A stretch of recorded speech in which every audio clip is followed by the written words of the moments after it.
So I wanted to take a moment and talk about semaglutide Wegovy, or GLP-1, and what's happening to people who are taking this stuff. When it first came out, I was a little skeptical just due to what I do as an attorney who does some product liability. I typically am a little bit skeptical of anything that I see come on the market, especially if it's a weight loss drug. Historically, weight loss drugs have had some problems with them and have caused a lot of people to become seriously injured or dead as a result of taking the drugs. So GLP-1 is a hormone that is secreted by your body naturally. There's a pharmaceutical version called GLP-1, and it's a receptor agonist. It's supposed to mimic your natural hormone, but it lasts much longer in your system. It has a number of effects on your body to help you lose weight. It slows the gastric emptying of your stomach, so basically it slows down the way food moves through your system. And it works for people. I mean, I think fundamentally it seems to work for a lot of people. Personally, I know people who have taken it and have lost weight, which is great because that is a risk factor for some people as they age, and it can cause serious side effects if you don't address that. So it seemed like a bit of a miracle drug when it first came out. I know a lot of people maybe were skeptical like me. But surprisingly, it seems that it stayed on the market, and it has been, now it's very proliferated and prescribed by a lot of physicians. We see that in 21, it was Wegovy, which is the GLP-1 or semaglutide, which was approved for weight loss in a larger dose than it had been in the past, which was Ozempic. In 2017, it was approved for type 2 diabetes. Apparently, it's very helpful for type 2 diabetes because it stimulates insulin, and which is part of the it stimulates insulin release when blood sugar is high, and it blocks glucagon, which is a hormone that raises blood sugar. So it's helpful for that reason, which is why it was approved for type 2 diabetes back in 2017. It was great for weight loss, as I said. However, there were some concerns early on from physicians specifically, not just folks like me, who are maybe more skeptical of pharmaceuticals than other people, just based on what I've seen. And one of those concerns, I was speaking to a friend, and he mentioned that one of the concerns was a mental health aspect, depression, suicidal ideation, which, as far as cases that I've seen, hasn't really been as major as some of the other symptoms. Primarily, there were symptoms of people with bowel obstruction, pancreatitis, and gastroparesis, which is pretty common.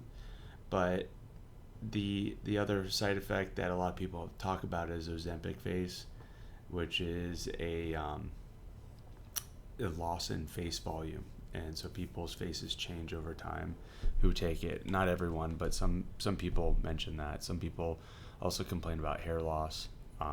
I have heard people say this. I don't really follow that per se, because for what I do, I follow more of the injury claims as far as it's concerned with any product like GLP-1. The primary issue that people are complaining about now is the non-arteritic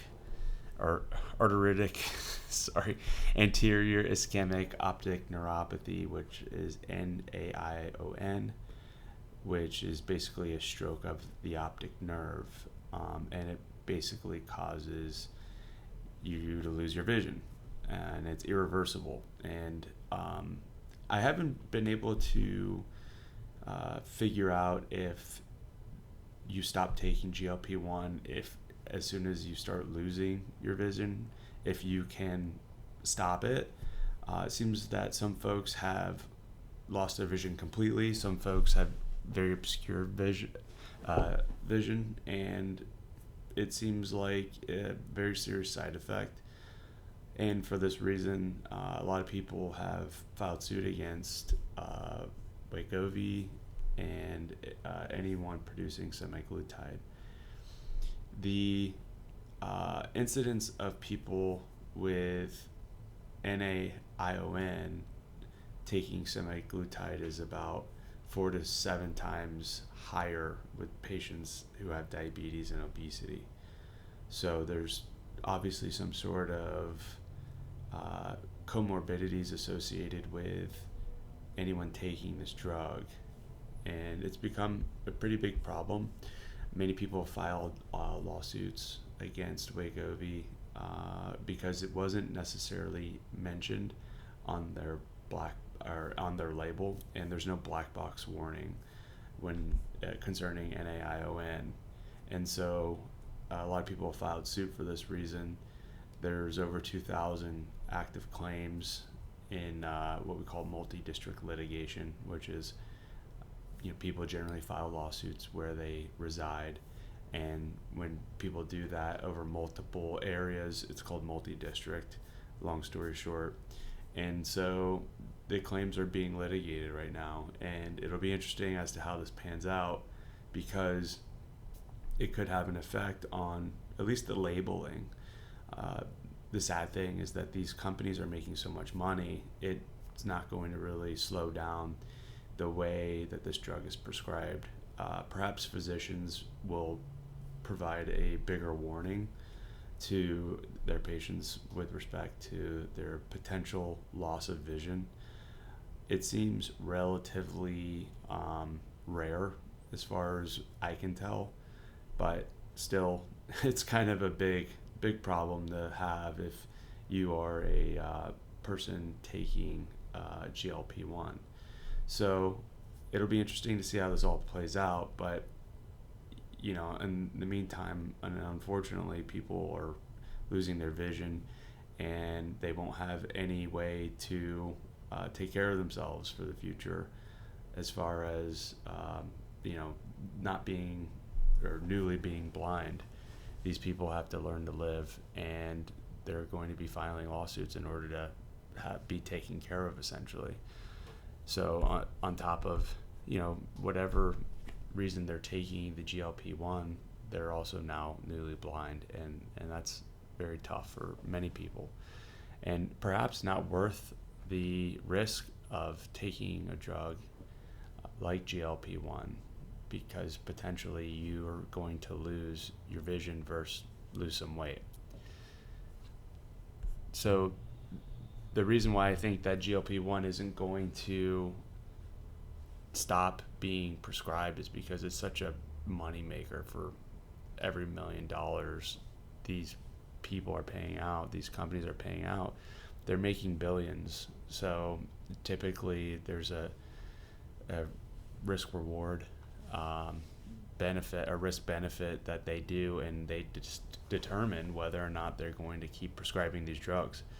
Here I imagine that this is going to keep being prescribed, and people are going to continue losing their vision until it becomes such a big deal, like the other meds that have been pulled off the market over the years. So if you have any questions about it, feel free to contact me. It's one of these things that I've been following. I've been following the drug for a while, and just to see the risk profile, seeing how things shake out. If there's anything I can ever help you with, please feel free to contact me. My contact information's below. I'm happy to talk about it, or leave a comment if you feel like this is something that you maybe agree with me on. If you disagree, I'm sure you'll tell me about that anyway. I hope you enjoyed the video.